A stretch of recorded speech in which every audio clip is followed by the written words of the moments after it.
Assalamualaikum warahmatullahi wabarakatuh. Alhamdulillah, alhamdulillah wa syukurillah, la haula wa la quwata illa billah. Asyhadu an la ilaha illallah wa asyhadu anna Muhammadan abduhu wa rasuluh. Allahumma sholli ala Muhammad wa ala alihi sayyidina Muhammad, amma ba'du. Panjenenganipun para pinisepuh, para sepuh ingkang dhat kinabekten, sang yoning para tamu kakung putri ingkang pantes sinuga teng pakurmaten. Langkung-langkung panjenenganipun Bapak Penghulu saking wilayah Teras ingkang satuhu kinurmatan ugi. Langkung rumiyin sumangga swai tansah kula dherekaken munjukaken raos puja puji syukur wonten ngarsa dalem Allah Subhanahu wa taala.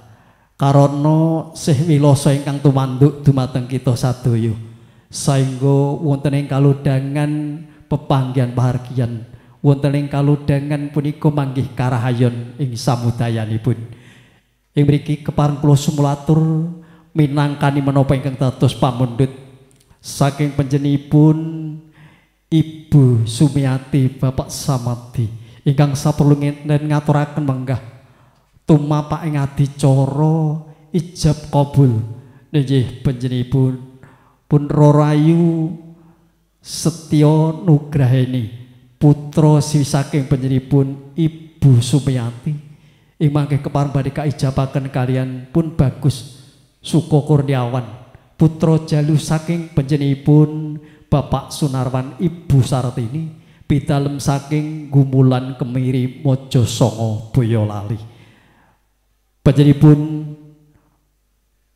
para lenggah ingkang satu kinurmatan. Nggih kawis tinggal sampun samekta ing samudayanipun lampahing adicara ijab kabul kepareng badhe kula aturaken ingkang sepisan pambuka sumangga sareng-sareng kita ngagungaken asma dalem Allah Subhanahu wa taala kanthi waosan basmalah sesarengan. Bismillahirrahmanirrahim. Kanthi waosan basmalah mugi mangke lampahing sedya purwa madya ngantos usananipun manggih karahayoning samudayanipun. Menggah tumapaking adicara ingkang salajengipun nggih ijab kabul ing mangke kepareng badhe kapraktisaken panjenenganipun Bapak Naib saking wilayah Teras. Wekdal sawetahipun kawula sumanggaken subhanallah. Assalamualaikum warahmatullahi wabarakatuh. Waalaikumsalam warahmatullahi wabarakatuh. Assalamualaikum warahmatullahi wabarakatuh.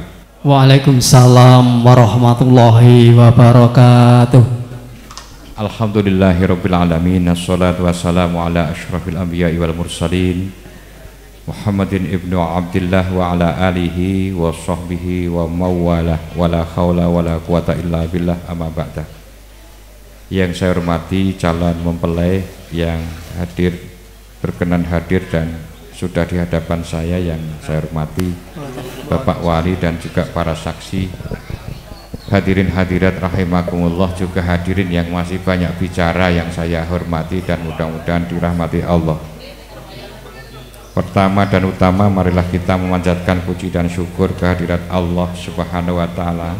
Pada pagi menjelang siang ini kita dapat bertemu, berada di majelis yang paling mulia, yaitu majelis walimatun nikah wa majelis akdun nikah. Mudah-mudahan kehadiran kita di majelis ini membawa barokah, amin, diberkahi Allah, amin, dan juga diridhoi Allah Subhanahu wa taala. Salat dan salam semoga tercurah kepada junjungan Nabi Agung Rasulullah Muhammad sallallahu alaihi wasallam yang telah berkenan memberikan risalah ajaran kepada kita, dan mudah-mudahan kita termasuk golongan orang-orang yang muttaqin dan juga mendapatkan syafaat di yaumil akhir. Allahumma amin. Bapak dan Ibu sekalian yang saya hormati dan saya banggakan, mari upacara akad nikah pada pagi hari ini kita buka dengan bersama-sama membaca basmalah. Bismillahirrahmanirrahim. A'udzu billahi minasyaitonir rajim. Bismillahirrahmanirrahim. Innal hamdalillah nahmaduhu wa nasta'inuhu wa nastaghfiruh wa na'udzu billahi min syururi anfusina wa sayyiati a'malina may yahdihillahu fala mudhillalah wa may yudhlil fala hadiyalah. Asyhadu an la ilaha illallah wahdahu la syarikalah wa asyhadu anna Muhammadan abduhu wa rasuluh la nabiyya ba'dah. Allahumma sholli wa sallim wa barik ala Muhammad wa ala alihi wa sahbihi ajmain, amma ba'd. Faya ayyuhal muslimun, faya ayyuhal hadirun, ittaqullaha mastata'tum fa innallaha yuhibbul muttaqin. Wa qala Allahu ta'ala fi kitabil karim, bismillahirrahmanirrahim, ya ayyuhan nasu taqu rabbakumul ladzi khalaqakum min nafsin wahidah wa khalaqa minha zawjaha wa bassa minhuma rijalan katsira wa nisaa wattaqullaha alladzi tasaaluna bihi wal arham innallaha kana 'alaikum raqiba. Wa qala an-nabiyyu sallallahu alaihi wasallam ad-dunya mata wa khairu mata'iha mar'atus shalihah. Saudara calon mempelai yang berbahagia, izinkan saya memberikan nasihat 3 menit. Satu item 1 menit berarti 3 menit. Yang pertama, hari ini saya ketemu saudara-saudara saya dari asli di daerah sono dan semuanya adalah saudara-saudara saya. Oleh karena itu saya sampaikan kepada saudara berdua bahwa pernikahan itu adalah perjodohan. Perjodohan itu adalah memasangkan antara laki-laki dan perempuan. Bukan perjodohan namanya jika memasangkannya laki-laki dengan laki-laki atau perempuan dengan perempuan. Apakah ada? Apakah terjadi? Oleh karena itu Allah menegaskan, ya ayuhan nas, niku sing Islam yo katut, sing ora Islam yo katut. Ya ayuhan nas, panggilan manusia, ayuhan nas adalah kemanusiaan, bukan dilatar belakangi oleh agama apa seseorang itu. Ya ayuhan nas taqu rabbakumul ladzi khalaqakum min nafsin wahidah.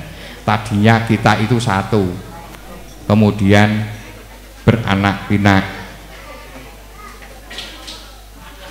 Khalaqakum min nafsin wahidah wa khalaqa minha zawjaha. Dan dari masing-masing orang laki-laki dan perempuan itu pasti mendapatkan jodoh. Ana sing jodoh ming teko tengah dalan, ana sing ming teko ngarep lawang, ana sing nganti tele-tele, ana sing nganti rame, kemudian kembali lagi, bahkan ada bubar sama sekali, bahkan saling membenci. Itu. Oleh karena itu semua orang berjodoh, maka bersyukurlah yang sudah dapat jodoh. Yang belum mudah-mudahan segera mendapatkan jodoh.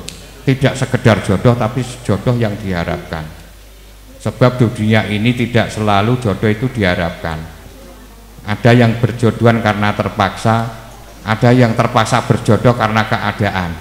Wes kahanan kudu jodohan. Padahal jane yang pengen ngrasake sedilo. Ya sing guyu mestinya ya rada ngerti ya. Nah itu. Oleh karena itu Bapak dan Ibu sekalian, ini saya pesankan kepada Mas, bukan yang penjenengan. Kalau penjenengan saya kira sudah ngerti, kalaupun nanti mendengar itu alhamdulillah. Nek wis tau nglakoni ndang tobato.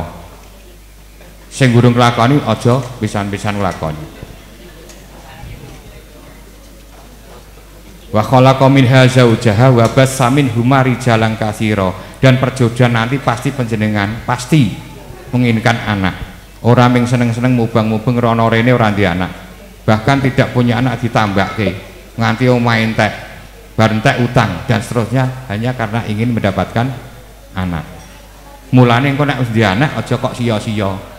Malah kok ajari tuku cap jikia ampun. Malahi otok eneng nggon cakro ampun. Gitu. Nggih, zaman biyen-biyen niku nek otok biasa ngaten nggih. Otok, remi, gaple dan seterusnya. Kalau sudah diberikan anak oleh Allah Subhanahu wa taala, aja kok getak-getak, Nduk. Mas, aja kok getak-getak. Jangan panjenengan suapi dengan rezeki-rezeki yang abu-abu, Kang. Ya kan? Lah sing ora duwe anak wae direwangi jungkir walik, dipijet gegere, didudul ning nggon bokonge ben uritane iso mlebu. dan mendapatkan anak. Setelah punya anak, panjenengan pelihara dengan baik, didik dengan baik, lebok ke TPA. Nek ora kuat, nek kalau nggak bisa panjenengan ngaji sendiri, mulang sendiri, titipkan gurune. Aja mung dititipke gurune ya kayak ana ragat, dibayari ngono. Orang mung nitip tok. Jaluk pinter kok gratis ora ana gitu ya, gitu. Nah. Ora tak seneni iki tenan iki. Ya. Gandeng-gandeng kene iki dulurku akeh sisan dene ngandani kula dhewe, ngoten nggih. Nek kula dhewe kan mantal nyane dulurku. Wattaqullaha alladzi tasaaluna bihi wal arham, supaya apa? Supaya anak-anak yang kita lahir tasaaluna bihi wal arham, menjalin silaturahim. Ora buat kula mboten nyono ning kene silul arham ketemu balung pisah, ya kan ya. Nah, begitu. Yang kedua, saudara pengantin, calon pengantin. Jadi wong nikahan ki aman nek sampean jejeke salat sing bener, ora waton ambruk gedang. Wis ambruk gedang, kadang-kadang gedangnya ambruk arang-arang ya. Zuhur salat ngisa ora, maghrib salat zuhur ora, ya ampun. Ajek 5 waktu, jangan ditinggalkan. Yang ketiga, saudara nanti akan mendapatkan gelombang masalah yang besar. Takono sing wis wan-wanan kuwi. Ya, nanti gesekan macam-macam. Ana sing wil, ana sing bel, ana sing rezeki, ana sing urusan anak, ana urusan nyumbang, macam-macam. Nanti panjenengan akan menghadapi itu dengan sesungguh-sungguhnya. Maka jangan putus asa. Karena inna ma'al usri yusra, fa inna ma'al usri yusra. Inna ma'al usri yusra. Setiap kesulitan pasti diikuti dengan kemudahan jalan keluar. Makanya yang satu makrifat, satu kesulitan 1000 cara solusi. Gusti Allah niku sing kandha Mahmud iki. Nek mboten percaya jenengan buka tafsir. Inna ma'al usri, al usrun itu artinya satu kesulitan. Wahid problem, one problem. Nah pemecahannya banyak sekali, ribuan. Ning mboten saged sebab ora usaha, sebab mutung. Urusan mutung itu mbok pinter apa mutung ya ora dadi apa-apa. Sing bodho lulusan SD tok niku tememen watuhe bolong. Kemana saja, cari rezeki di mana saja, pasti panjenengan nanti bisa. Fa inna ma'al usri dibaleni meneh nganggo inna. Inna itu mesti, orang mungkin orang. Fa innas mongko tenan temen tenan. Usra innamal usri yusra. Setiap kesulitan pasti. Mulane yusron niku nakirah. Jadi tidak, bukan pakai the, ora pakai al. Jadi bebas. Orang di rezeki bisa jadi pemulung. Bisa orang di rezeki bisa bakul. Iso rezeki gaene misalnya jual jasa ndonga ning kuburan. Nek Jakarta laris niku. Nggih. Juru makam ndonga robana atina niku 50.000 gitu. Nah niku kemampuan robana atina. Sebab tahu ngaji eneng langgar ngoten nggih. Yang keempat, setiap masalah usahakan bermusyawarah. Jangan mendengarkan orang lain sebelum panjenengan mendapatkan jawaban dari masing-masing. Rumah tanggamu jangan sering-sering diwadulke wong. Apa meneh ranjang. Nggih Mas. Tak kandhani ya Kang, aku mau bengi ping 11. Enggak boleh kayak gitu. Sampeyan yo ngono, alah bojoku tibake mak plekenti, enggak boleh. Itu membuka aib pasangan. Enggak boleh. Libasul lakum wa antum libasul lahunna. Laki-laki itu pakaian dari istrinya, istri pakaian dari suaminya. Fungsi pakaian adalah untuk menutup aurat itu barang yang aib, barang yang kalau diketahui orang lain malu apa mau? Malu apa mau? Oh iya, akhirnya nak diketahui lain mau ngono. Oke gitu ya. Yang penting siji sholat, loro musyawarah, 3 bahwa kamu itu nanti yang penting jangan mutung. Dunia ini luas dan panjang. Maka sejengkal setiap ada kesempatan jangan pernah diberikan kesempatan amal-amal buruk itu masuk dalam dirimu. Setiap punya niat baik segera, jangan ditunda besok. Tapi kalau kamu punya niat jahat, tunda sampai ditunda terus, tunda sesuk. Nek saya ampun, arep infak aja sesuk. Lah beras piye? Bar infak entuk beras. Nanti begitu. Karena Allah menjamin. Ngoten nggih. Nek ijek ragu-ragu salate ijek ogel agli. Salate ajek ora. Jenengan sok-sok ora. Oh iya alhamdulillah. Kemudian nanti panjenengan tetap sholat semuanya, sebab sholat itu nanti yang akan pertama kali dihisab, ditimbang. Nek sholat kita nanti baik, insya Allah amal lain akan baik. Kalau ada orang banyak orang sholat kok ijek nekat, berarti sholat nekat nih. Jadi sholat itu untuk mengendalikan tanha anil fahsya wal mungkar, pasti ngerem barang-barang yang tidak baik. Demikian mekaten dumateng calon pinanganten kekalih, kula mboten nasihati pakde kula, mboten wis kalah uyah. Nggih ngeten nggih karo jenengan. Biasane nek dikandani mboke dhewe Pak dhewe ra ngigu. Nek tak kandani biasanya dipikir, mung dipikir tok. Engko suwe-suwe direnungke, dihayati, internalisasi, dipikir-pikir ra ketong siji nanti dilaksanakan. Tapi nek bapak ibune kados kula niku sanajan aku iso ngaji, anak kula tak ulang ngaji ora gelem. Nah, malah sebabe rumangsa wis kulino ngaten nggih. Bapak Ibu sekalian yang berbahagia, 3 menit lebih 20 menit. Saya mohon maaf menika, mari kita akhiri khutbah ini dengan bersama-sama membaca istighfar, dilanjutkan dengan membaca syahadatain. Monggo maca istighfar cek kelingan mboten? Isih syahadat isih kelingan. Monggo istaghfiru rabbakum innahu kana ghaffara. Monggo astaghfirullahaladzim, astaghfirullahaladzim, astaghfirullahaladzim, alladzi la ilaha illa huwal hayyul qayyum wa atubu ilaihi, asyhadu an la ilaha illallah wa asyhadu anna muhammadar rasulullah. Aku qouli hadza astaghfirullahaladzim li wa lakum wa li walidayya wa li sairil mu'minina wal mu'minat wal muslimina wal muslimat fastaghfiruh innallaha ghafurur rahim. Sadaqallahul azim. Dumateng Bapak Wali menika kepernah sederek laki-laki sekandung atosipun Mas Nawadi Mas nggih kamase niki namine sederajat. Dados nek bapak mboten enten niku munggah ning mbah. Nek mbah ora ana sedulur lanang. Sedulur lanang mboten enten sekandung, sedulur lanang tunggal pak. Ngaten bar setunggal anak lanang tunggal pak mboten enten niku nembe derajat berikutnya. Nek wali salah bubar ketoke nikah ning jane ora. Ngaten nggih. Ngaten nggih. Mulane iki tak sisir betul supados wali itu benar. Ngaten nggih Pak nggih. Dumateng Mas Dwi Wahyu Wijayanto kula sumagaan badine akan piyambak pinarak mriki nek badhe wakil monggo. Bismillahirrahmanirrahim. Asyhadu alla ilaha illallah wa asyhadu anna muhammadar rasulullah. Saudara Suko Kurniawan bin Sunarwan saya nikahkan dan saya jodohkan adikku bernama Ayu Setia Nugraini binti Bapak Parjimin almarhum untuk saudara dengan mas kawin uang sebesar Rp150.000 dan perhiasan 4 gram yang telah saudara bayarkan tunai.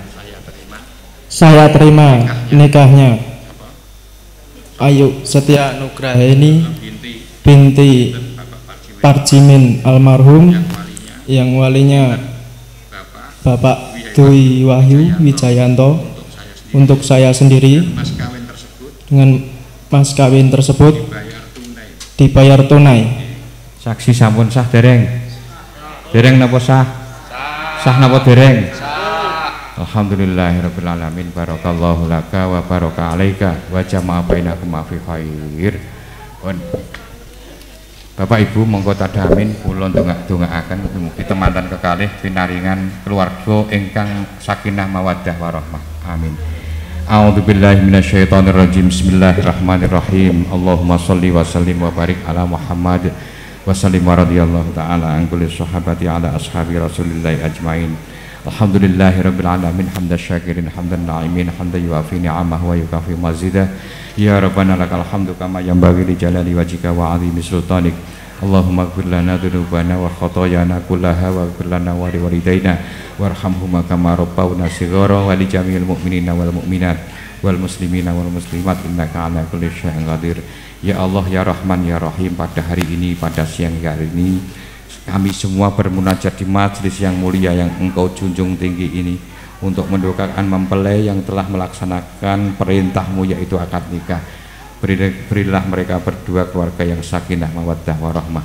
Ya Allah ya Rahman ya Rahim, kami semua yang hadir di sini mohon kepada Allah, kepadamu ya Allah, berilah kami keberkahan, berikan kami kebahagiaan, jauhkan kami dari bala.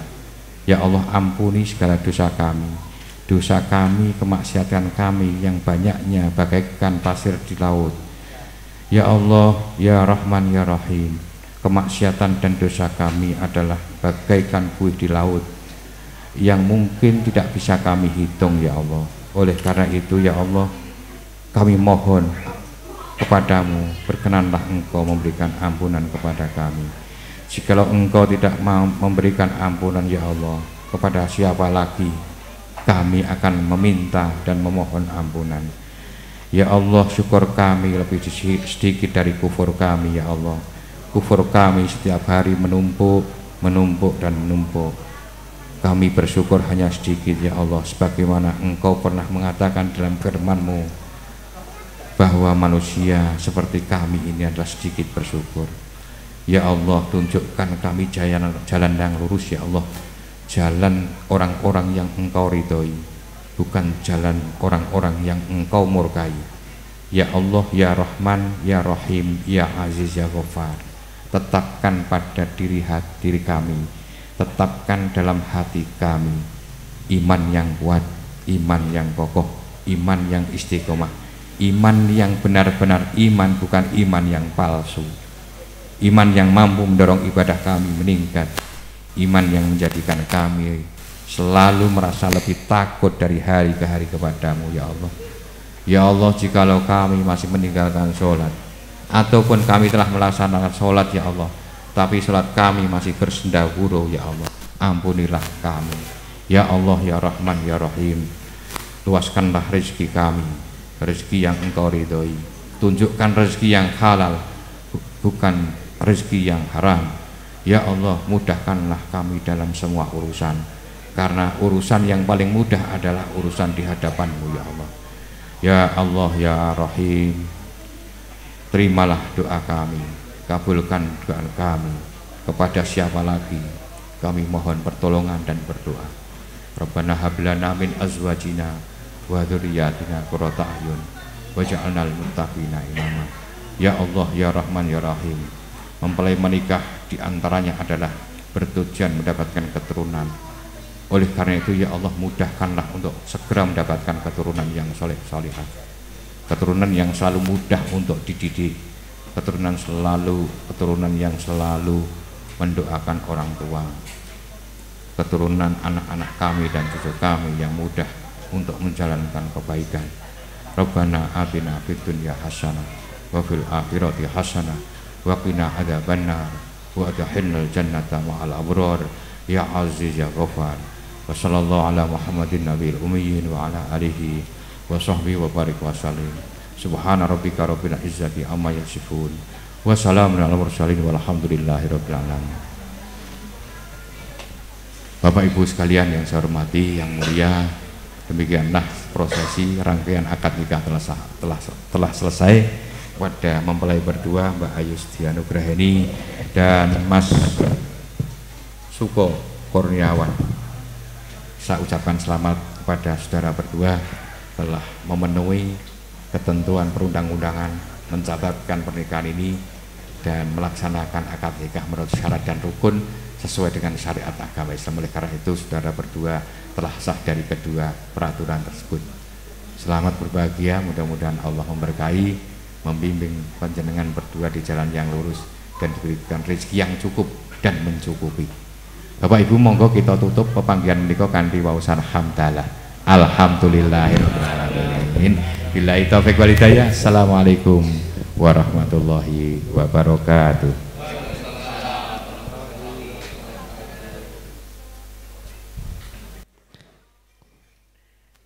Sangjoning para tamu ingkang satu kinurmatan, makatan menggah ijab kabul ingkang sampun kapratisaken panjenengan Bapak saking kantor urusan agama Kecamatan Teras sampun rampung.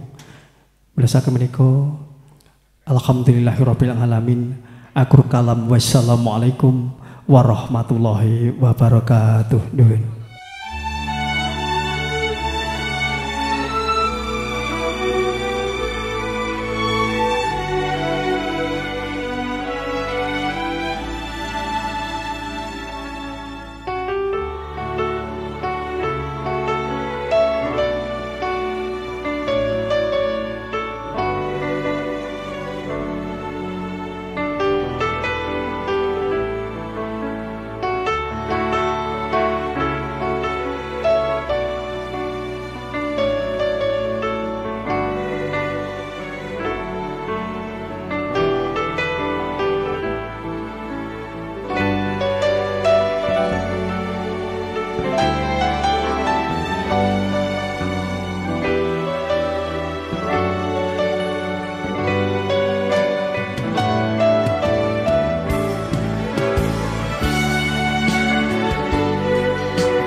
Bismillahirrahmanirrahim.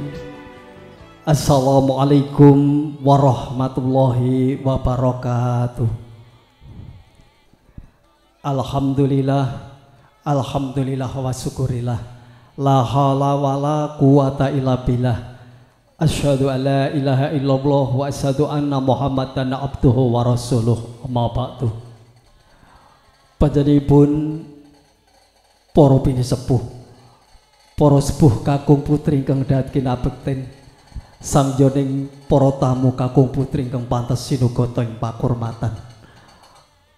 Langkung rumiyin swawi tansah kula dherekaken munjukaken raos puja puji syukur wonten ngarsa dalem Allah Subhanahu wa taala. Nggih karana rahmat hidayah sinartan inayahipun ingkang tuwanduk dumateng kita sadaya. Satemah pepanggihan wonten ing arep niku manggih karayon kalih sing rupida nirsamsaya.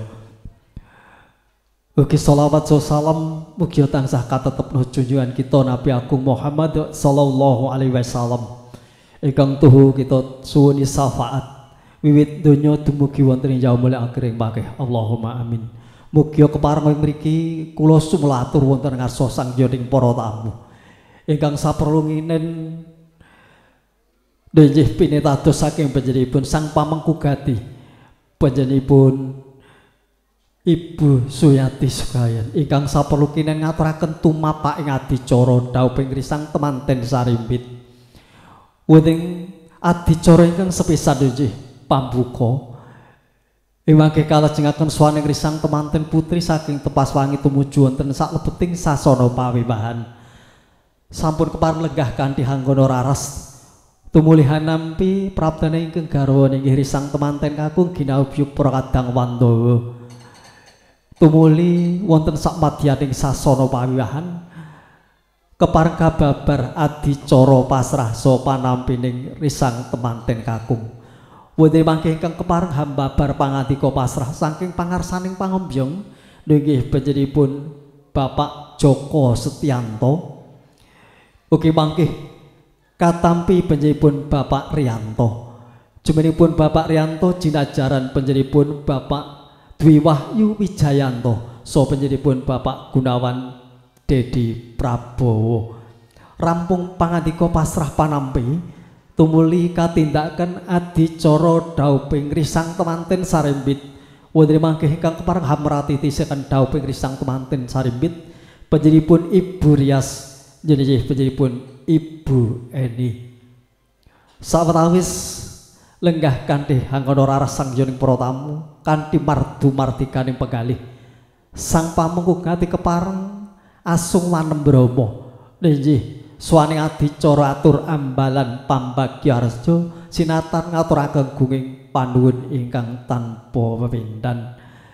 Ugi dados ning pamriksa sang yoning para tamu bilih panjenenganipun Ibu Sumiati anggenipun Hamiwaha putra Siwi putra ingkang wuragil ing mangke kepareng badhe katindakaken adicara adat adicara nyebar udik-udik wonten mangke ingkang kepareng ratitesaken nggih panjenenganipun Juru Rias ugi mangke seran panjenenganipun Bapak Sumarjo sekalian.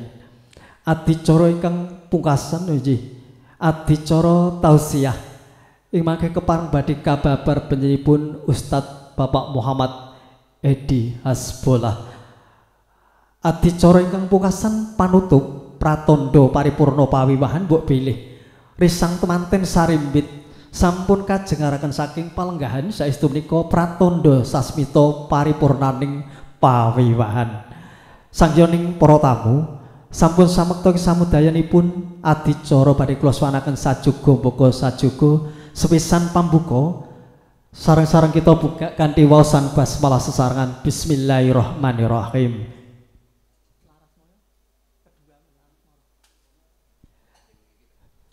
Ya, nggih.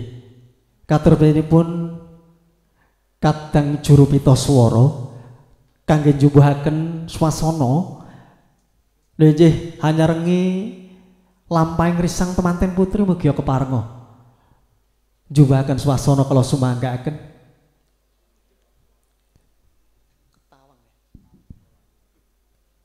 ketawang puspawarna menapa monggo kala sumanggaaken sak wontenipun leres semangga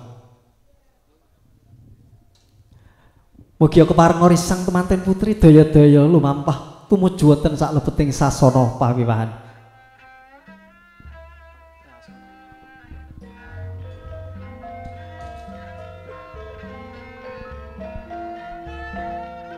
Binarum swaraning pradangga munyang rangin sumiratan babar tejo moyang ngewung mawa Prabawa. Sautu punika tejane sang pinanganten putri kang wis binayang kare mijil saking tepas wanyarsa tumuju wonten sak lebeting sasana pawiwahan. Lah sinten ingkang minangka pundi kaning pawiwahan? Inggih sesilih Diahayu Roro Ayustya Nugraheni putra Siwi saking panjenenganipun Ibu Sumiati Bapak Parjimin almarhum. Sampating busana kang usangimba busana prameswarining nata tinon saking Mandrawa katon abyar momcor pating galebyar pating calorot dening rerengganing canela ingkang tinaretes sesudya warna kalamun kadul saking katebyan pindha kilat asesiring wis prapten ujian kang tinuju pundikaning pawiwahan.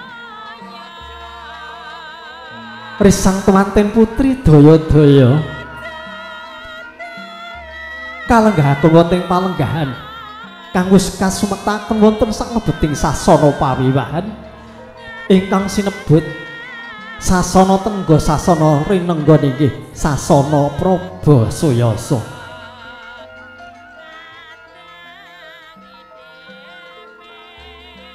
Pratenujan kang tinuju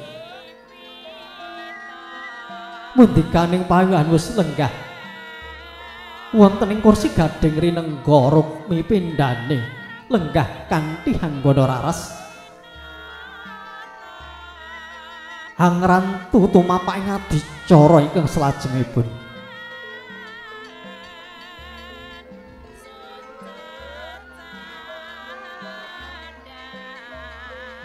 Wis kepareng lenggah kanthi hanggana raras risang temanten putri daya-daya hanampri Prapten ingkang garwa inggih risang temanten kakung ginarubyuk para kadang Wandawa.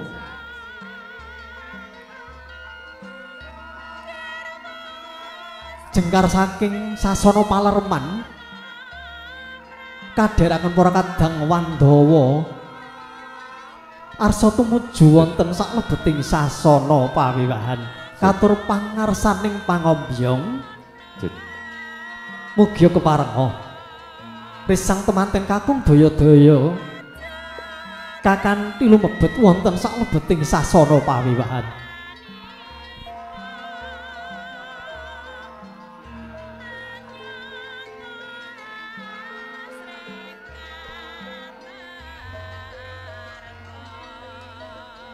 Wis kadur saking katebehan lampahing risang temanten kakung tumuju wonten saklebeting sasana wiwaha.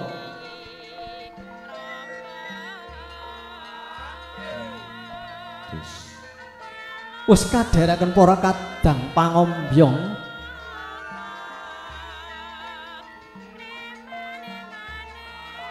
alon anggenya samya lumaksana anut wiramaning pradonga tinabuh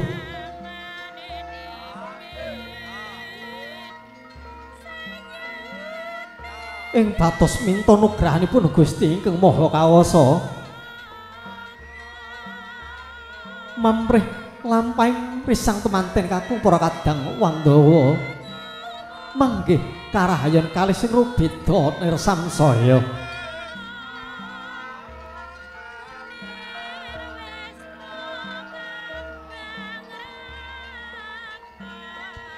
Wasinten ingkang pinangka pangarsaning pangombyong ninggih panjenenganipun Bapak Joko Setyanto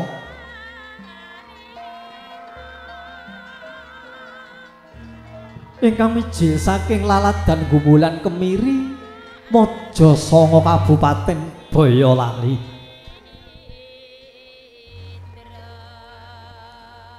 Wis praten sakajenging wiwaraning pandhapi bale winangun mugi keparenga panjenenganipun Bapak Riyanto ugi amapak panjenenganipun pangarsaning pangombyong ing mangkih kepareng badhe hanampi menggah pangandika pasrahipun.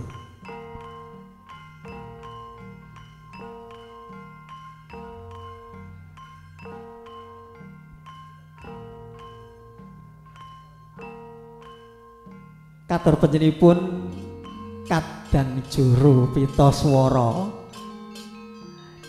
gadheng menika dereng panggih mila saking menika mugi keparenga dipun kaendelaken langkung rumiyin.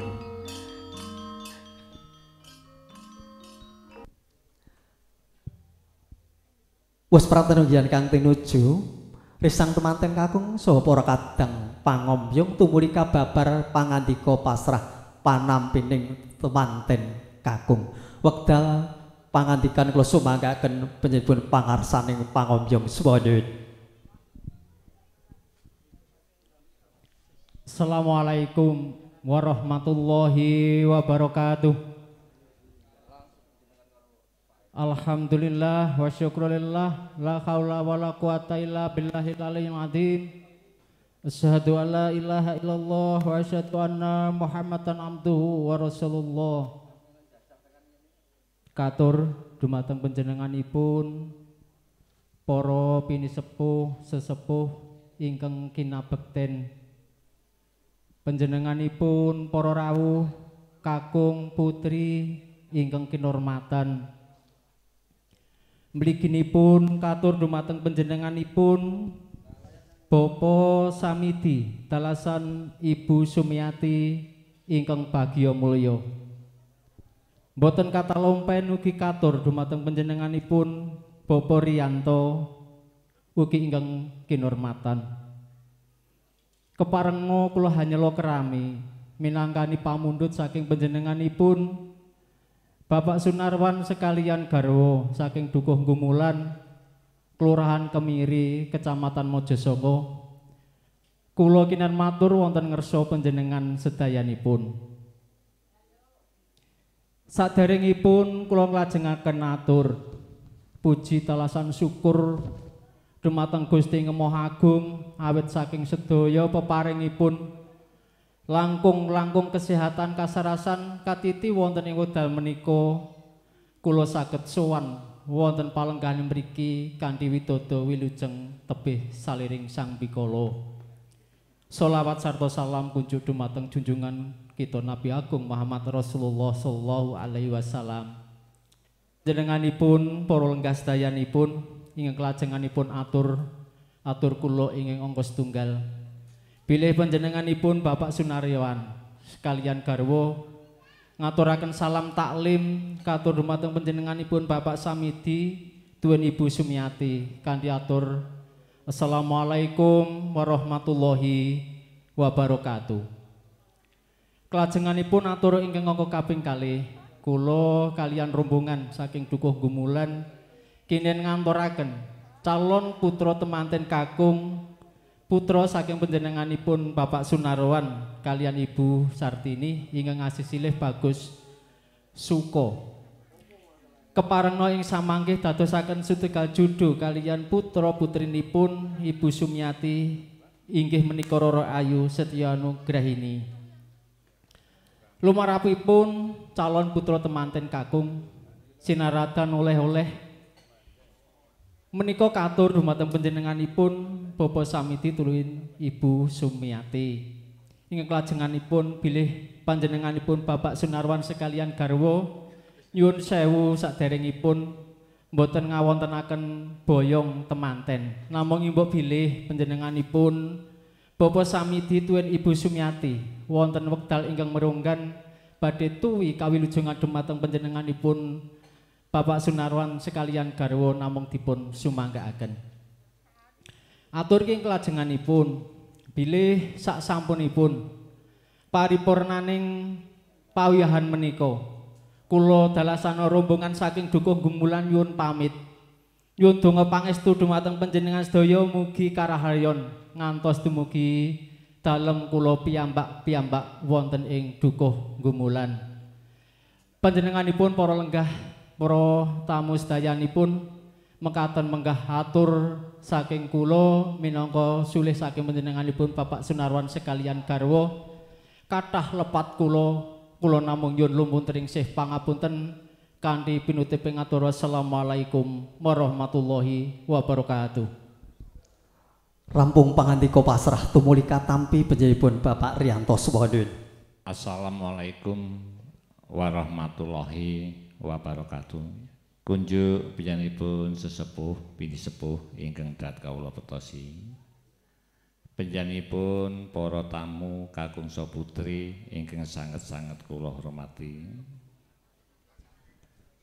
Langkung linangkung kunjuk panjenenganipun Bapak Sunarwan sekalian Ibu Sumrambah para pangombyong ingkang sanget-sanget sinudasani budi. Nggih nyuwun pangapun saageng-agengipun paripeksa kula marak matur wonten ngarsa bunian. Awrat kula kadhawuhan panjenenganipun Ibu Sumiati sumrambah para keluarga. Kula kinen nampi menggah atur pangandikan pasrah saking piyambakipun Bapak Sunarwan sekalian Ibu saking Gumulan Kemiri kalebet Kecamatan Mojosongo. Ingkang menika sampun lumantar kunjuk panjenenganipun Bapak Joko Setianto. Niki saderengipun kula lajengaken atur sumangga panjenengan sedaya. Kula dherekaken malih ngunjukaken ros puja puji syukur alhamdulillah wonten ngarsa dalem Allah Subhanahu wa taala. Awit panjenenganipun sampun maringaken pinten-pinten kanikmatan dumateng kita sedaya. Langkung-langkung nikmat sehat sesempat saestu wonten ing rikawedhangan siang punika kula daya tasihipun keparengaken. Makempal manunggal wonten dalem mriki kanthi wilujeng boten wonten arangan setunggal menapa. Menggah atur kula mangkih mrigi kula aturaken kalian panjenenganipun Bapak Sunarwan ingkang lumantar panjenenganipun Bapak Joko Setianto. Ingkang menika kunjuk panjenenganipun para lenggah para tamu mugi sekecam pralenggahan ngantos mangke paripurnanipun pepanggihan kanthi trimen wonten ing wekdal siang punika. Kunjuk panjenenganipun Bapak Sunarwan sekalian Ibu Sumrambah Pangombyong. Ingkang sepindah panjenenganipun Ibu Sumiati Sumrambah keluarga ngambali ngaturaken kawilujengan menggah kerawuhan panjenengan sedaya saha ngaturaken bunging panuwun ingkang tanpa pepindhan déning panjenengan sedaya sampun kepareng rawuh wonten dalem mriki wonten wekdal siang punika. Ingkang kalajenganipun nyuwun pangapunten saageng-agengipun ingkang bilangipun nampi kerawuhan panjenengan sedaya kathah sanget kekiranganipun ingkang mapan wonten bab pundi kemawon. Ingkang menika lumantar pribadi kula nyuwunaken pangapunten ingkang saageng-agengipun. Ingkang kalajenganipun biyanipun Ibu Sumiati Sumrambah keluarga nampi salam taklim saking biyanipun Bapak Sunarwan sekalian Ibu kanthi atur Waalaikumsalam warahmatullahi wabarakatuh. Kelajenganipun lumantar biyanipun Bapak Joko Setianto bilih panjenenganipun Bapak Sunarwan sekalian Ibu nyowanaken calon putra temanten kakung ingkang asasilipun Bagus Suko Kurniawan.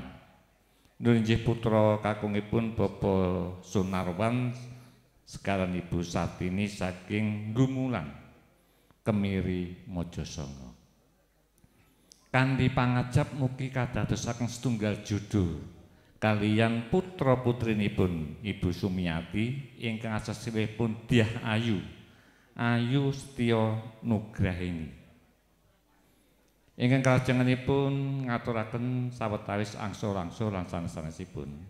Ingkang menika saestu lumantar pribadi kula calon putra temanten kakung selangsur-langsur kanthi rapal bismillahirrahmanirrahim kula tampi kanthi sukarnane penggalih. Ingkang kalajenganipun saestu peparing panjenengan panjenenganipun Ibu Sumiati Sumrambah keluarga bersaged paring piwales namung sedaya kala kaaturaken wonten ngasal dalem Allah Subhanahu wa taala.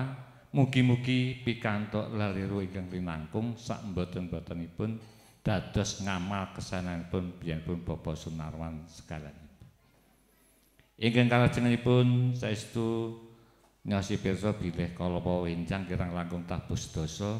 Alhamdulillah calon putra temanten kekalih sampun kaijab kabulaken. Ingkang menika nyuwun donga pamuji mugi-mugi calon putra temanten kekalih tansah pinaringan wahyu judul yang sejati wiwit menika dumugi sak lajengipun. Ugi kalajenganipun mangke kanthi adicara drimen putra temanten calon putra temanten kekalih badhe kawula dhawuhaken kanthi adat widana ingkang lumampah wonten ing Perumahan Persada ing Gubit Sari menika.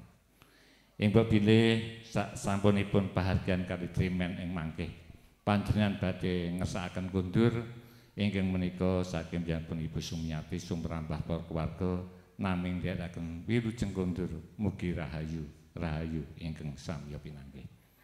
Mbabile mekaten atur saking pun Ibu Sumiati ingkang lumantar pribadi kula ingkang ingkang kula matur wonten ngarsa panjenengan katasan kekiranganipun kula pribadi nyuwun pangapunten ingkang saageng-agengipun. Ingkang menika kunjuk panjenenganipun para pangombyong ingkang dipun sepuhi panjenenganipun Bapak Joko Setianto mangke ugi kasuwun jenengi ngantos mangke paripurnanipun pepanggihan ing wekdal menika. Mbabdi mekaten kanthi panutup ngatur kula akhir kalam wassalamualaikum warahmatullahi wabarakatuh. Nuwun.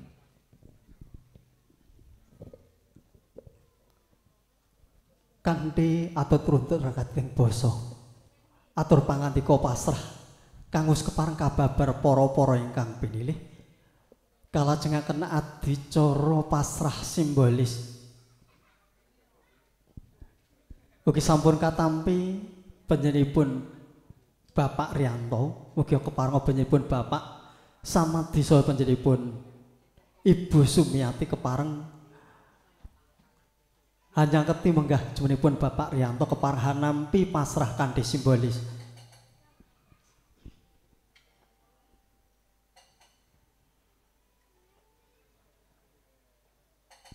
Padir mana ya keilang ya?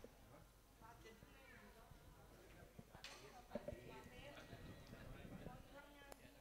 Pasrah simbolis ugi sampun katampi panjenenganipun Bapak Samadhi saha panjenenganipun Ibu Sumiati. Tumapaking adicara ingkang salajengipun dawuhing risang temanten sarimbit mugia keparenga Ibu Juru Sumbaga Juru Rias hamaratisaken dawuhing risang temanten sarimbit kadang Juru Pitasora kalau sumanggaken sumangga nggih.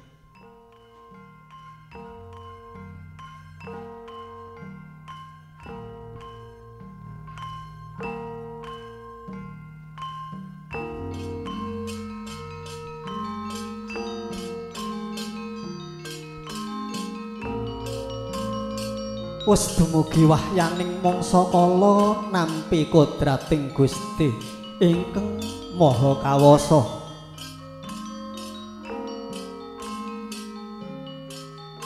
Ing kono titah Gusti ingkang sajuga sipating kenya ingkang sajuga asipat jalu. Kang wis keparenghan manunggalaken karsa keparhanan pinugraha nugraha saking Gusti ingkang murbengrat wis nastan wahyu jodoh-jodoh kang sejati ya sejatining jodoh.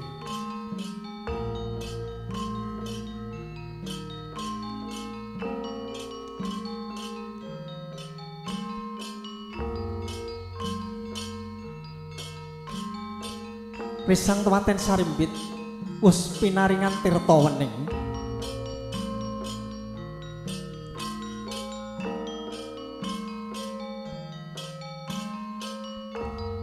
asung sasmita ingkang sinedya kanthi weninging cipta sinedya dadya kang kaesti dadi kanthi ridhaning Gusti ingkang Maha Suci.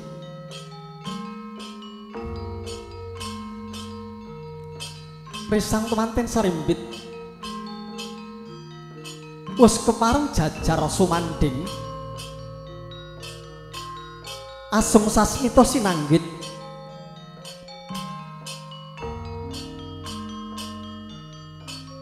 kalamun risang temanten sarimbit kanthi nugrahaning Gusti ingkang Maha Kawasa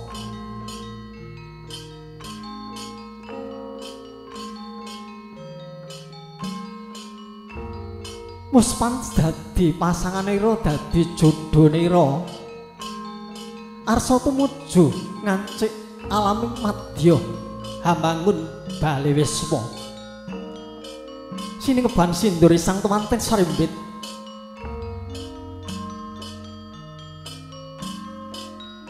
dening tiyang sepuh kekalih risang temanten sarimbit daya-daya kadheraken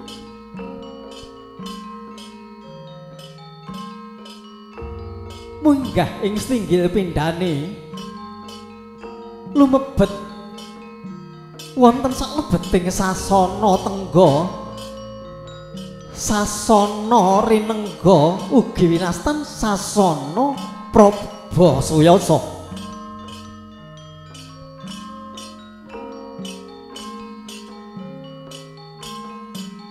Lasinten ingkang minangka pundikaning pawiwaning inggih Rarayu Setyanugraheni putra siwi saking panjenenganipun Ibu Sumiati Bapak Parjimin almarhum kang wis kepareng dhaup kaliyan Bagus Sukakurniawan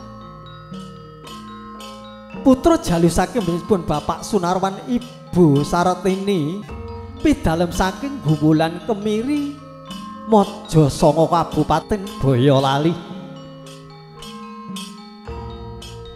Saestu namung kanthi nugrahanipun Gusti ingkang Maha Kawasa sinartan jurung pandonga sangjaning para tamu kakung putri sadaya dawuhing risang temanten sarimbit kanthi kelampan manggih karahayon kalis ing rubeda nirsamsaya.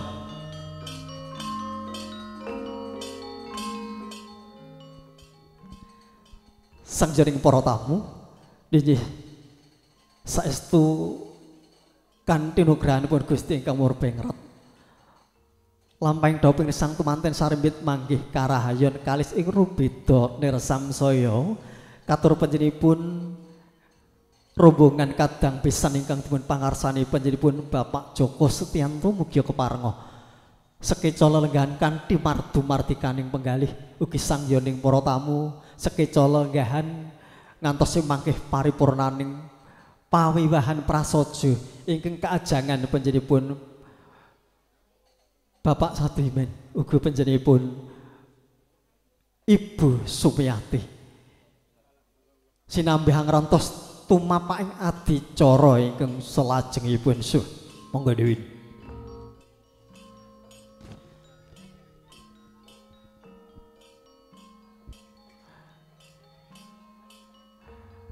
Ugi mbok bilih ing mangke kepareng badhe katindakaken adicara sungkeman sak jangkepipun. Mugi keparenga panjenenganipun Ibu Rias menapa panjenenganipun Ibu Sumarjo mugi keparenga ing mangke hamratitisaken adicara ingkang sampun sinebat.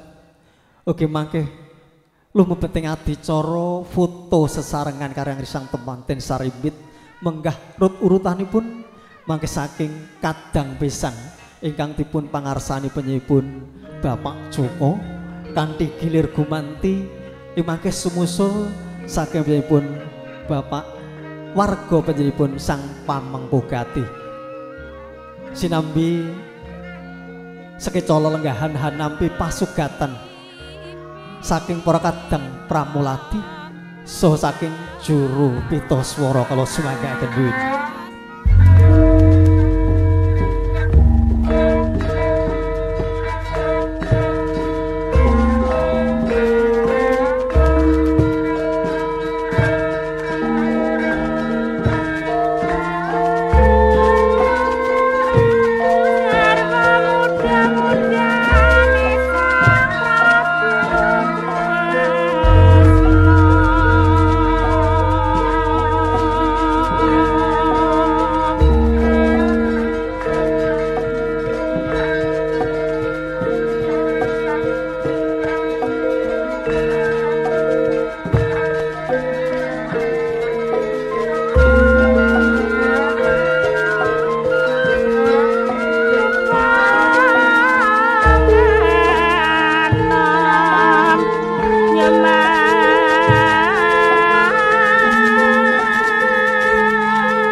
panjenipun para pinisepuh sanggiring para tamu kakung putri kang satuh kinurmatan nggih sinigek sawetawis saking para kadang juru pita swara mugi kalilanana kula jejering pangandali wara kepareng lajengaken tumapak ing adicara ingkang salajengipun luwiting adicara atur ambalan pambagya arja karana rasuka marwata suta panjenipun Bapak Sardimin saha panjenipun Ibu Sumiati sekalian hananggapi menggah kerawan panjenengan sedaya saengga boten kuwi marak matur piyambak awit saking keparengipun wonten ing kalodhangan menika nyuwun gungan sih sarira panjenipun Bapak ingkang keparengasta songsong ing Desa Teras panjenipun Bapak Santoso wonten mangke jumenipun Bapak Santoso dinajaran panjenipun Bapak Dwi Wahyu Wijayanto so panjenipun Bapak Gunawan Dede Prabowo katur panjenipun Bapak Santoso mugi keparenga jumeneng sautawis wekdal ngleksanani menapa ingkang dados panjenenganipun suwun.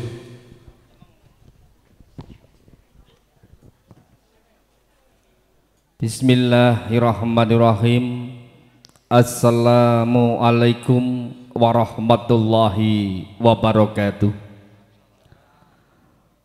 Katentreman kawilujengan sih rahmatipun Gusti Sang Pamurba sawiringjat mugi tansah kajiwa lan kasaliru wonten ngarsanipun pinisepuh para tamu kakung miwah putri ingkang winantuing Suka Basuki nuwun ngarsanipun pinisepuh kakung putri ingkang satuhu pinektenan ngarsanipun para tamu kakung putri ingkang satuhu luhuring budi kalilanana kula matur satawis wonten ngarsa panjenengan minangka bebadanipun Bapa Samadi sekalian Ibu Sumiati kinani ngaturaken menggah lekas wekasing sedya babaring gati pawiwahan wonten kalenggan siang samangke namung saderengipun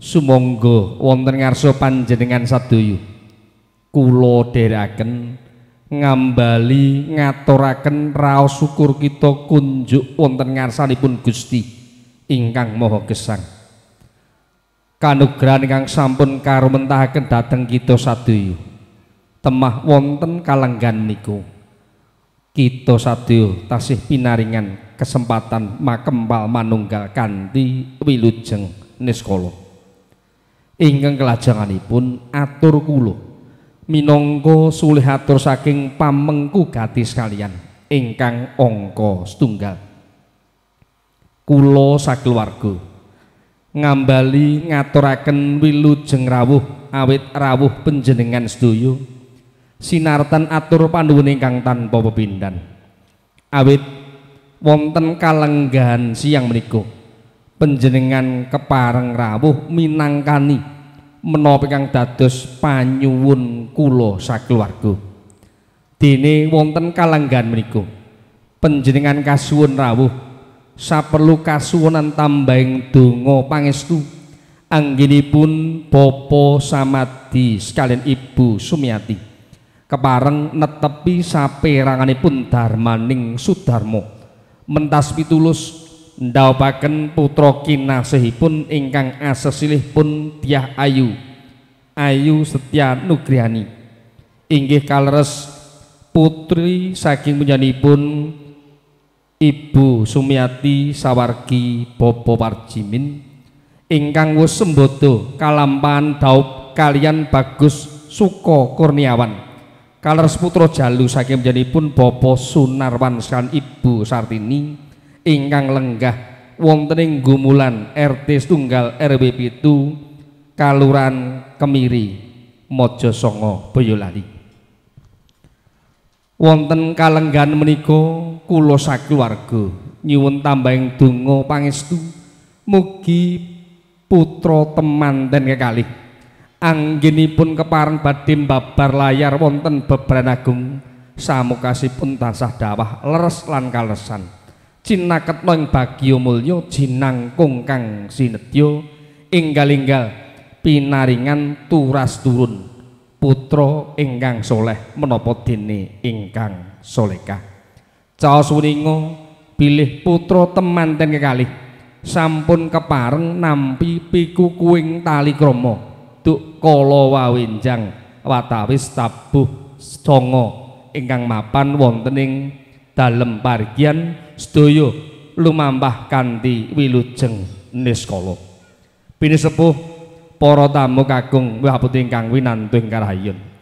Wonten kalenggan menika ugi kula sakeluarga sanget ngaturaken sewu agunging panuwun dhateng panjenengan sedaya. Linangkung dumateng para sanak kadang tangga tepalih mliginipun dhateng para kadang muda ingkang sampun paring pambiyantu ingkang awujud menapa kemawon. Satemah anggen kula anggelar pahargyan menika lekas ngantos pungkas tumapak kanthi prayogi. Namung kuciwanipun kula sakeluarga mboten saged caos piwales menggah kesaenan panjenengan sedaya. Namung kasumaraken wonten ngasanipun Gusti mugi dadosa amal kesaenan panjenengan saha pikantuk liru ingkang jumbuh kalian sih kadarman panjenengan suwang-suwang saking Gusti ingkang Maha Gesang. Sinaosa tebih saderengipun sampun katata katiti kanthi permati dening para kulawarsa. Anggenipun kepareng nampi rawuh panjenengan. Namung wonten kalenggan menika kula sakeluarga nglenggana kathah sangat kekiranganipun anggenipun kepareng nampi rawuh panjenengan satemah damel cuwah penggalih panjenengan sedaya para tamu kula sakeluarga namung nyadang rumentahing samudra paksami. Karana pahargyan wonten kalenggan menika kawuryan dereng kacekap ing samukasipun panjenengan sedaya kula dherekaken satata pinalenggah kanthi mardikane penggalih angestreni miwah paring pangestu ngantos dumugi paripurnaning pahargyan. Kula nglenggana anggen kula matur minangka sulih atur pamengko gadis kalian kathah kiranganipun kula tansah nyadang rumentahing samudra paksami. Puput pepet pepuntoning atur kula billahi taufik wal hidayah. Assalamualaikum warahmatullahi wabarakatuh. Nuwun.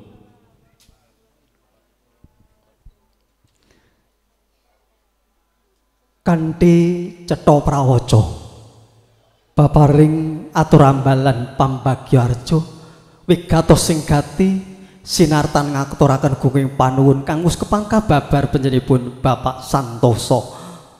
Lumebeteng adicara ingkang salajengipun nggih adicara adat nyebar udik-udik. Anamung saderengipun adicara langkung rumiyin adicara ular-ular. Katur panjenenganipun Ustadz Bapak Muhammad Edi Hasbullah mugi keparenga pangandikan sawetahipun kawula sumanggaken sumangga nuwun. Bismillahirrahmanirrahim. Assalamualaikum warahmatullahi wabarakatuh. Waalaikumsalam warahmatullahi wabarakatuh. Innal hamdalillah nahmaduhu wa nasta'inuhu wa nastaghfiruh wa na'udzu billahi min shururi anfusina wa min sayyiati a'malina. May yahdihillahu fala mudilla lahu wa man yudlil fala hadiya lahu. Asyhadu an la ilaha illallah wahdahu la syarika lah wa asyhadu anna Muhammadan abduhu wa rasuluhu la nabiyya wa la rasula ba'dah. Allahumma salli wa sallim wa an'im ala sayyidina Muhammadin sallallahu alaihi wasallam wa ala millati abina Ibrahim hanifan muslima wa ma kana minal musyrikin.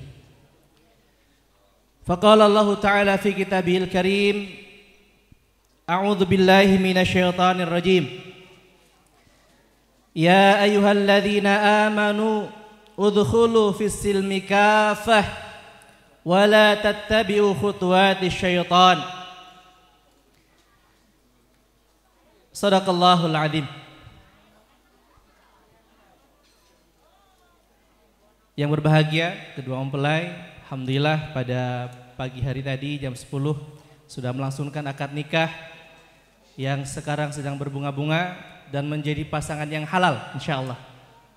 Kepada seluruh hadirin, Bapak Kepala Desa Tras yang dirahmati Allah Subhanahu wa taala, dan kepada para tamu undangan yang mudah-mudahan pada siang hari ini semua diberkahi oleh Allah Subhanahu wa taala. Amin. Allahumma amin.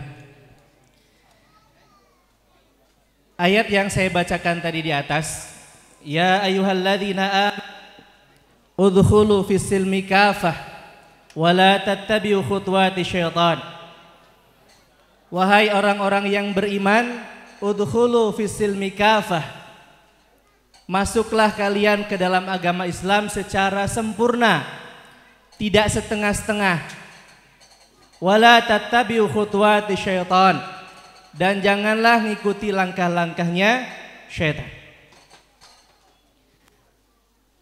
Alhamdulillah siang hari ini kita semua menikmati, dan berikutnya salah satu ajaran Islam adalah pernikahan, menikah. Fisil mikafah, dengan secara sempurna. Artinya kalau masih ada yang jomblo belum mengikuti secara penuh, full tentang apa yang disunahkan oleh Rasulullah Sallallahu Alaihi Wasallam. Dan alhamdulillah pada hari ini bahwa tadi jam 10 dilangsungkan akad pernikahan.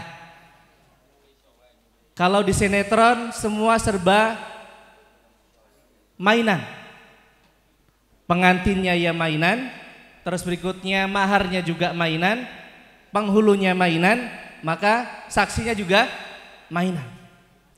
Kalau tadi pagi semuanya asli. Jadi akad ini bukan akad mainan, tapi ketika Mas Suko menyampaikan saya terima nikahnya Mbak Ayu dengan mas kawin sekian tunai, maka dengan kata-kata tersebut itu Mbak Ayu sudah resmi dan halal menjadi pasangannya Mas Suko. Begitulah ikrar yang begitu agungnya dalam Islam. Hanya beberapa kata tadi saja itu sudah beralih kepemimpinan dari Ibu Sumiati kepada tanggung jawabnya kepada Mas Suko. Dan sekarang juga tanggung jawab Mbak Ayu full 100% juga harus taat kepada seorang suami. Bapak Ibu rahmati Allah Subhanahu wa taala, ada beberapa hal yang akan saya sampaikan. Yang pertama adalah hukum nikah. Hukum nikah saya ambil dua. Yang pertama itu menjadi haram, yang kedua bisa menjadi wajib. Ada juga yang sunnah. Yang haram itu seperti apa? Kok nikah kok menjadi haram? Nikah menjadi haram adalah ketika seorang laki-laki mau mempelai, mau menikahi seorang wanita dengan niatan dia akan menyakiti istrinya, dia akan membuat istrinya menjadi sedih dan sebagainya. Ketika ada niatan dari seorang laki-laki untuk menikahi seorang wanita dengan niatan seperti itu, maka niatan nikah tadi menjadi hukumnya menjadi haram.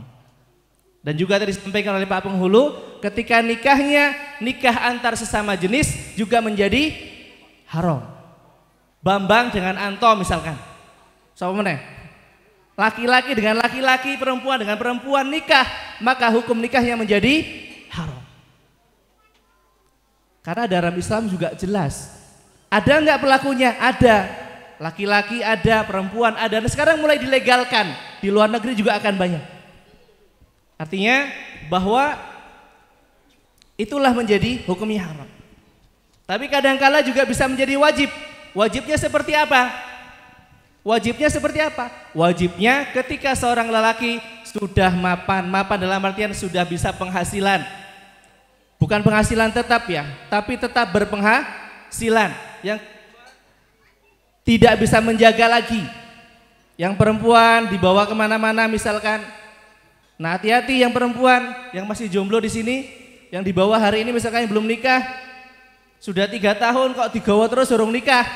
Padahal ya cicilan motornya orang tahun wis lunas. Iki dijejel terus ngono kuwi. Padahal hukumnya menjadi haram ketika seorang laki-laki itu belum menikahi seorang perempuan. Ini hukum Islam gitu. Maka hukumnya menjadi wajib ketika seorang laki-laki itu menikahi seorang wanita. Wis nyerempet ngono kuwi, maka hukumnya menjadi wajib. Itu mengenai hukum nikah. Nah, alhamdulillah pada pagi hari ini, siang hari ini kita menyaksikan Mas Suko, Mbak Ayu, mudah-mudahan diberikan sakinah mawaddah warahmah oleh Allah Subhanahu wa taala. Amin Allahumma amin. Yang kedua, pasti Mas Suko dan Mbak Ayu pengen punya keturunan. Nggih. Pengen mboten? Sudah tahu doanya? Nah, piye to? Doa ketika pengen punya anak dan soleh solehah itu diajarkan sama Rasulullah itu dua hal. Yang pertama baca doa agar apa? Setan tidak turut campur ketika mempergauli seorang istrinya. Naudzubillah Pak. Ketika seorang suami tidak tahu bacaan ini, maka setan itu turut campur ketika seorang suami mempergauli seorang istrinya. Napa doa nih? Bismillahi Allahumma jannibna syaitan wa jannibi syaitan ma razaqtana. Berlindung dari setan. Saya menutupi istri dilindungi dari namanya syaitan, jin pengganggu dan sebagainya. Nanti nyari, dihafalin. Yang kedua, wudu. Rosa ke susu, 2 menit wudu. Gitu ya, berwudu untuk apa? Karena kita ingin mendapatkan anak yang solehah. Gitu.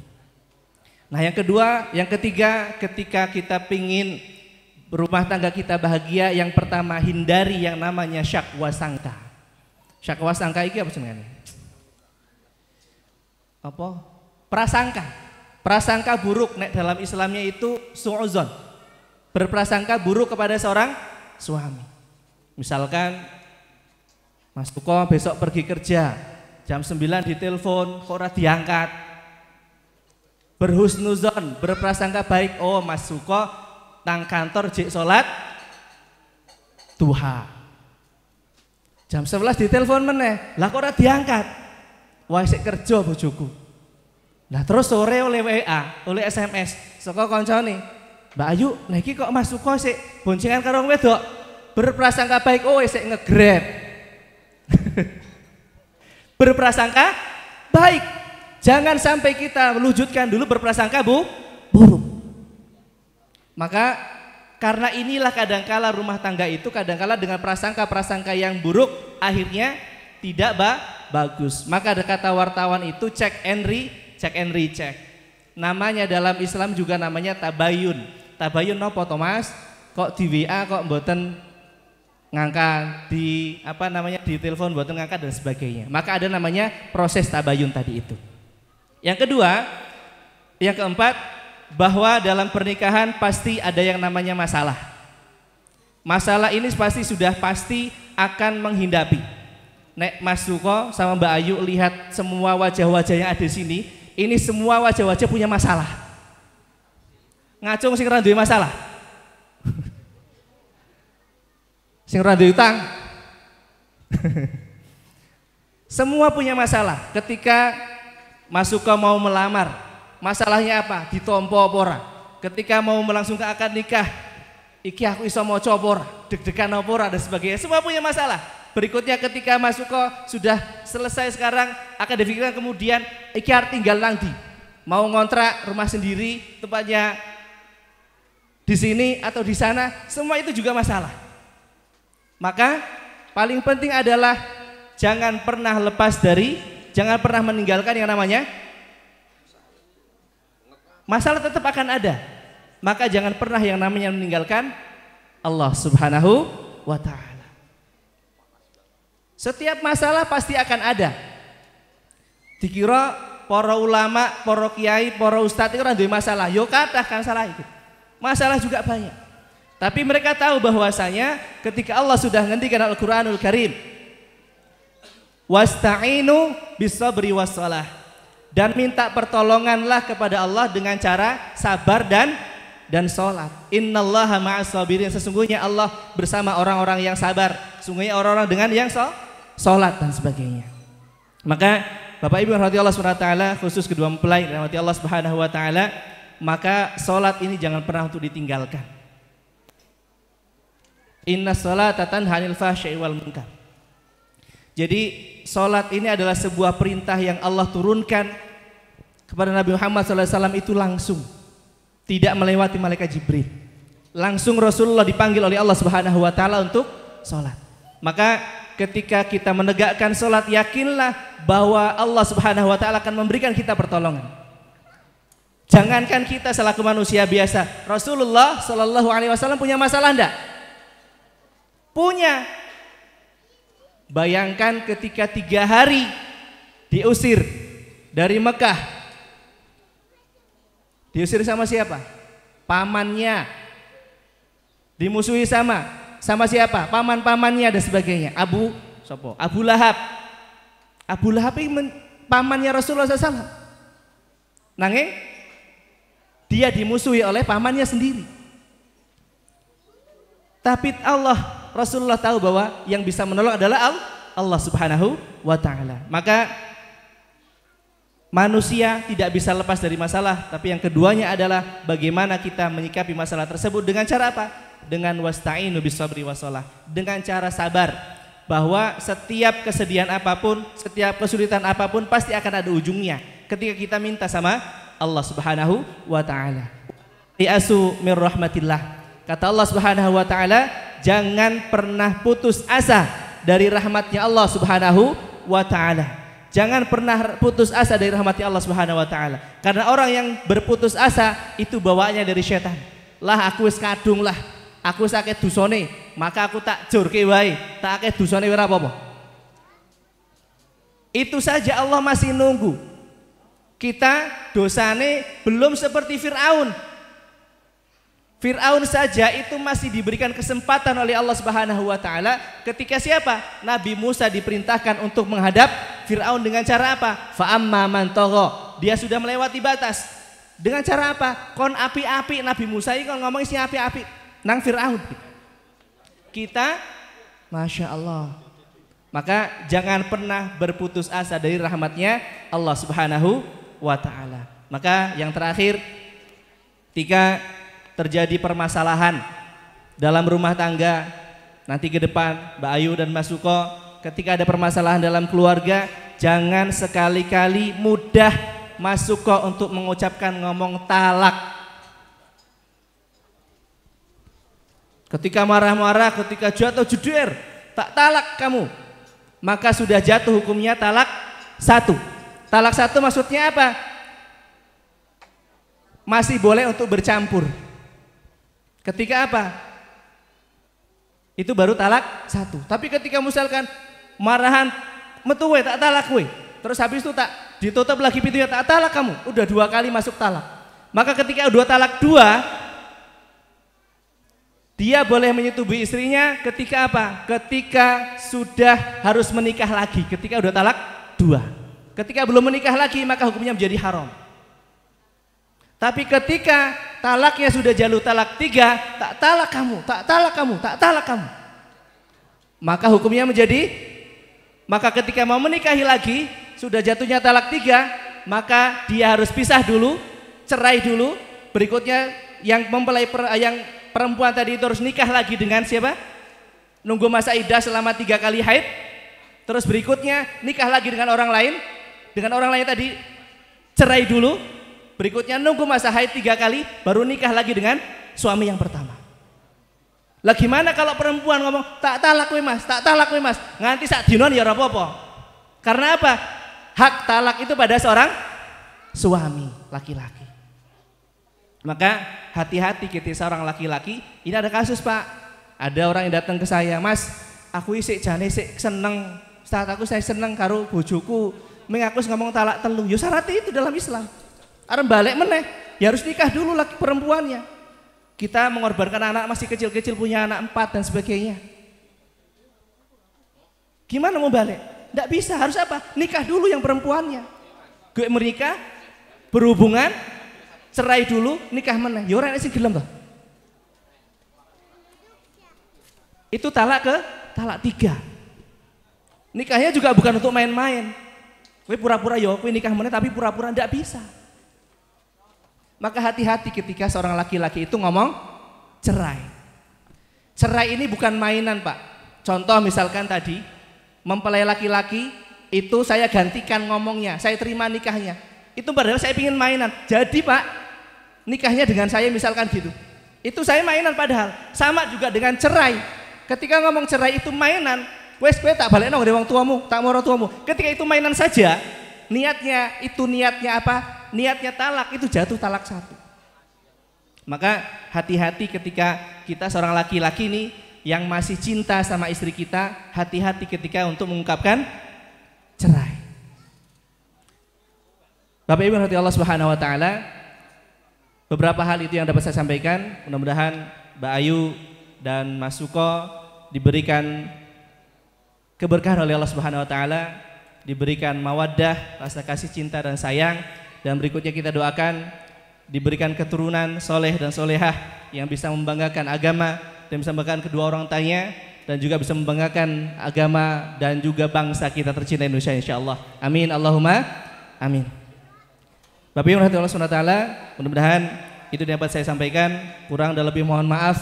Kepada Allah saya mohon ampun, kepada Bapak Ibu yang dirahmati Allah Subhanahu wa taala saya mohon maaf, dan kepada kedua mempelai Bu Sumiati, Pak Samadi, Ibu yang dirahmati Allah Subhanahu wa taala, mudah-mudahan kita diberikan kemudahan dan keberkahan oleh Allah Subhanahu wa taala. Amin. Allahumma amin.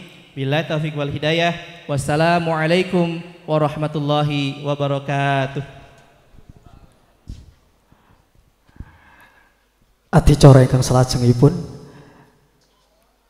kadang pramuladi ugi saged ngaturaken pasugatan ugi kasambet adicara nyebar udik-udik katur penyanipun Ibu Juru Rias ugi penyanipun Bapak Sumarjo sekalian mugi keparenga mratitisaken mamrih jumbuhaken kalian suasananipun sumangga dewen.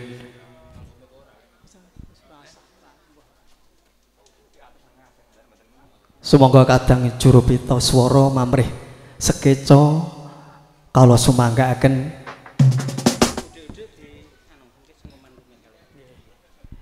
para putra mugi keparenga pumuju wonten salebetring sasana wimaha.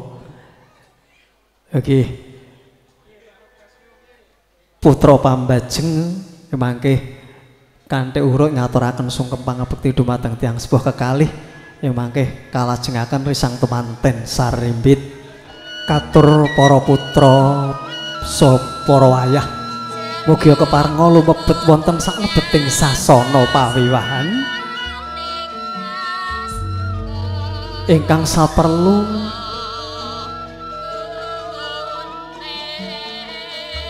nderek wontenipun adicara nyebar udik-udik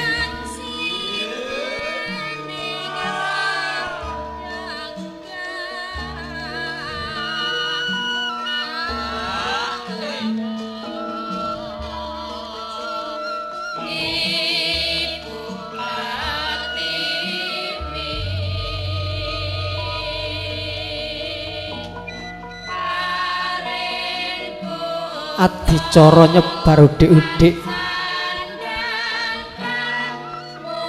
adicara adat kanggo sinengker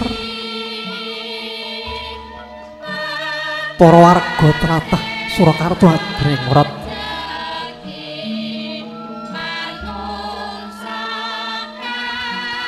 asung sasmita sinanggit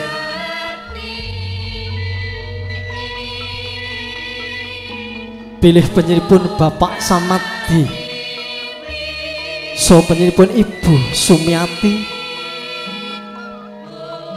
wis kepareng netepi darmaning asepuh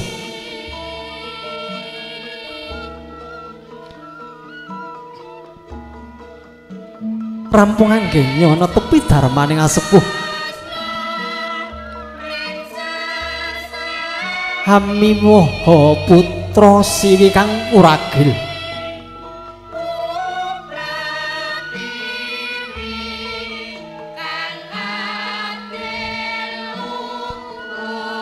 ing kono kang dumadi wonten saklebeting sasana wiwaha ninggih wonten saklebeting sasana rinengga ninggih sasana Prabasuyasa.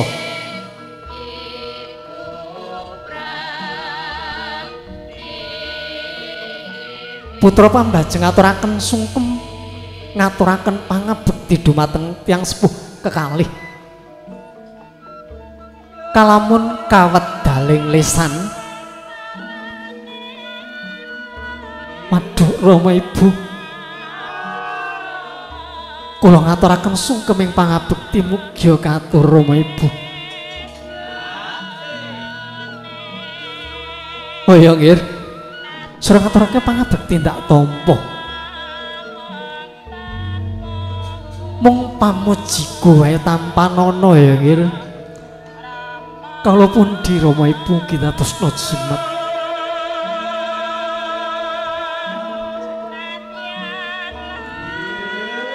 Pawelingku marang sliramu nggih. Sliramu dadi putraku kang luwih dewasa. Aku duwe pancen marang sliramu nggih.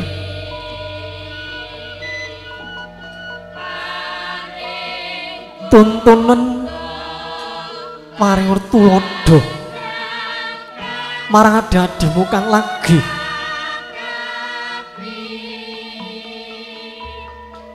arsa keparengan cek alaming madya bangun balisma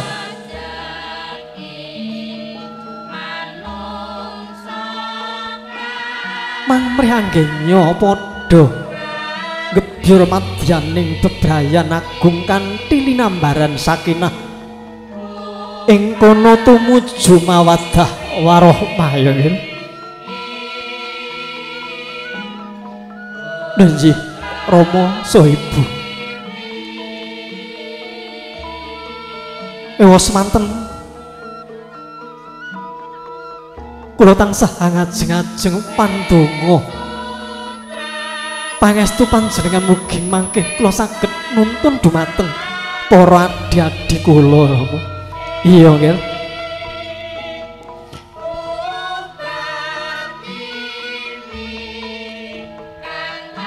Mbok bilih putra pambajeng sampun ngaturaken pangabekti gumantos.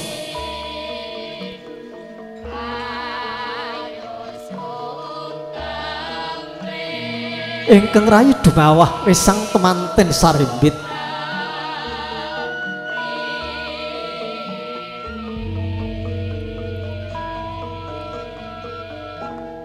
Samya lelenggahan wonten sak ngajenge ingkang Rama Ibu kanthi asesendokan.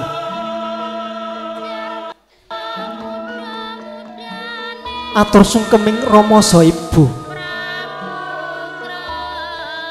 Rama Ibu kula ngaturaken sungkeming pangabekti. Kula ngaturaken sungkeming pangabekti Rama Ibu. Iya nggih anakku sak kloron.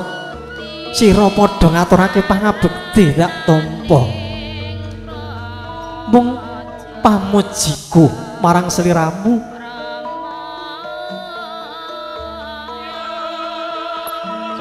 padha tanpa nono ya nggih. Lha nggih Ibu saha Rama. Saestu kula nyuwun pandonga panjenengan. Mugi-mugi anggen kula gesang bebrayan agung. Pikantuk ridhanipun Gusti ingkang Maha Kawasa.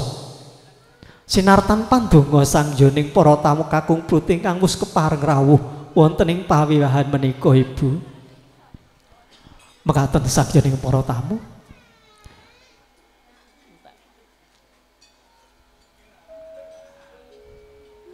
Sak sampun ngaturaken sungkem.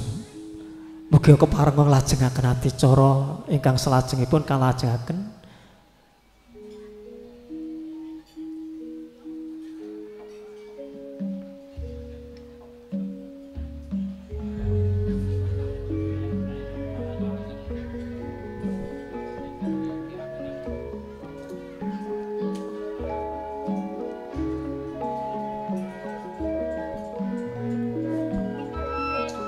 ugi penyipun Bapak Sumarjo sekalian.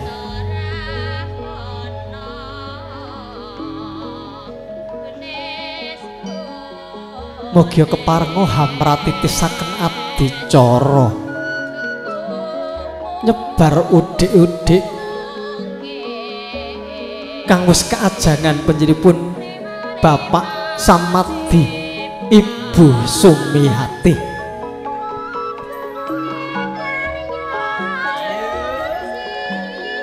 Nyebar udik-udik sampun kaleksanakaken ing mugi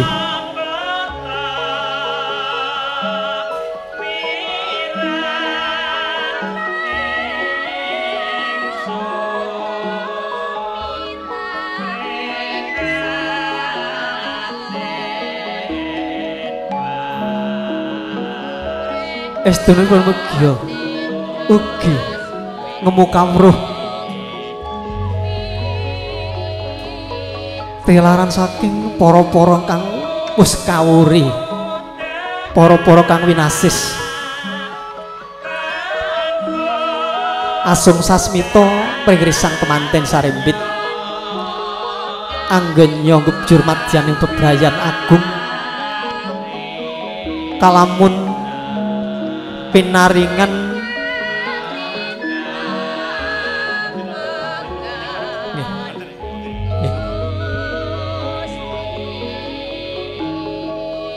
pikantuk rejeki ingkang linuwih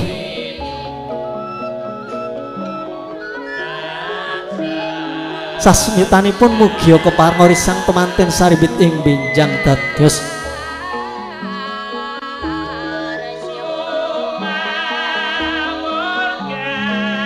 umatipun Gusti ingkang Maha Suci ingkang saged nindakaken dana paweweh kanthi singkat mekaten werdinipun kawis tinggal sampun rampung adicara nyebar udik-udik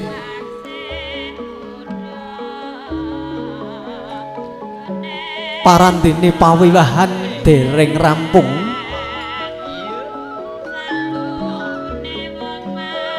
pinangka sasmita pinangka paripurnaning pawiwahane mangkih mbok bilih panjenenganipun Bapak Sumarjo sekalian wis kepareng jengkaraken risang temanten sarimbit jumeneng wonten sak ngajenging wiwaraning pandhapi bali winangun saestu pratandha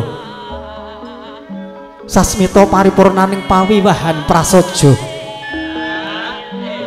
ingkang kaajangan panjenenganipun Bapak Samadhi saha panjenenganipun Ibu Sumiati.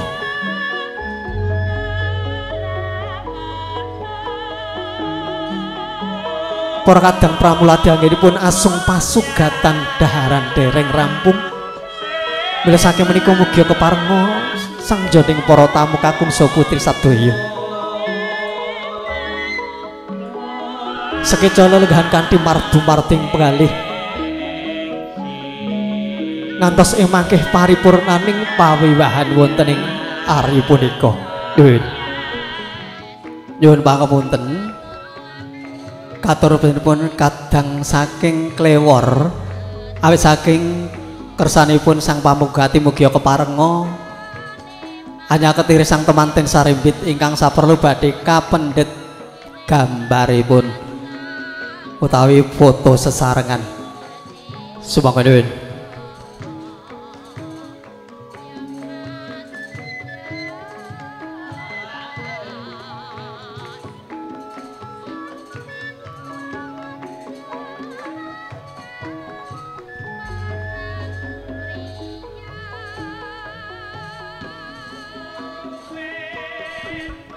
Sangjaning para tamu kakung putri ingkang satu kenormatan sampun wonten sasmita bilih pawiwahan prasaja ingkang kaajangan panjenenganipun Bapak Samadhi Ibu Sumiati sampun rampung bila saking menika risang temanten sarimbit mugi keparenga kajengaraken saking palenggahan jumeneng wonten saajeng wiwaraning pandhapi ingkang saperlu nderek tangkep asta menggah konduripun sang yoning para tamu. Kula pinangka jejering pangandali rombok bilih anggen kula ngaturaken tumapak ing adicara purwa madya ngantos usananipun kirang mranani penggalih saestu mugi kepareng ngajeng andika sami bedah bendunging samudra pangeksami Jalanidi kanthi pepunton ngatur rahayu rahayu rahayu ingkang samya pinanggih akur kalem. Wassalamualaikum warahmatullahi wabarakatuh. Matur nuwun.